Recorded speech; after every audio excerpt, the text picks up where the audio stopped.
আসসালামু আলাইকুম রহমতুল্লাহি ওয়া সেভ দ্য ফিউচার ফাউন্ডেশনের পক্ষ থেকে 97 ফ্রেন্ড এবং 99 ফ্রেন্ড যারা আমরা আছি, ভলেন্টিয়ার এলাকা স্বেচ্ছাসেবক লোক, বন্ধুবান্ধব যারা, তারা আমরা কুমিল্লা বুড়িচং এলাকায় গিয়েছিলাম। বন্যা দুর্গত এলাকায় স্বাস্থ্যসেবা, নলকূপ স্থাপন এবং দুর্গত মানুষের পাশে দাঁড়ানো, আর্থিকভাবে সহায়তা করা, ফ্রি স্বাস্থ্যসেবা দান করা, ওষুধ বিতরণ, এটা সারা বাংলাদেশে আমাদের চালু আছে, আলহামদুলিল্লাহ চলবে।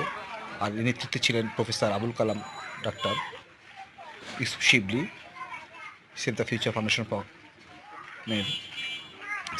ফাউন্ডেশনের ভাইস প্রিন্সিপাল, ভাইস চেয়ারম্যান এবং নর্দার্ন ইউনিভার্সিটির ভাইস প্রিন্সিপাল।